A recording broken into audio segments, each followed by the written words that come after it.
পুৰুষ আৰু স্ত্ৰীৰ মাজত পাৰ্থক্য হ'ব নালাগে।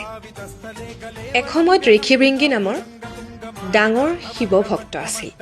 সেই মুনিজনে শিৱক বহুত বেছি ভাল পাইছিল আৰু তেওঁ কৈছিল যে মই শিৱক ভাল পাওঁ, শিৱকহে পূজা কৰিম, পাৰ্বতী মাক নহয়।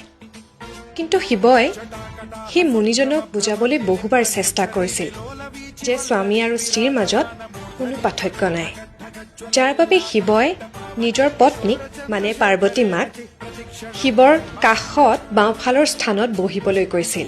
সিফালে আকৌ ঋষিভৃংগী মুনিয়ে মৌ মাখিৰ ৰূপ ধাৰণ কৰি শিৱৰ চাৰিওফালে প্ৰদক্ষিণ কৰিবলৈ ধৰিলে, কিন্তু পাৰ্বতী মাৰ কাষো নাচাপিলে।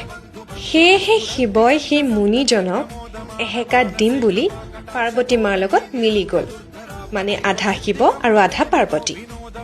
আজিৰ তাৰিখত আমি মহাদেৱৰ পৰা এই শিক্ষা লাভ কৰিব পাৰোঁ যে আপুনি যদি স্ত্ৰীৰ অধিকাৰৰ কথা কৈছে, আপুনি যদি স্ত্ৰী আৰু পুৰুষৰ মাজত কোনো পাৰ্থক্য নাৰাখে, তেনেহ'লে আপুনি সঁচা অৰ্থত ভাৰতীয়, যিয়ে নিজৰ সংস্কৃতিৰ সভ্যতাক দৰখাইছে।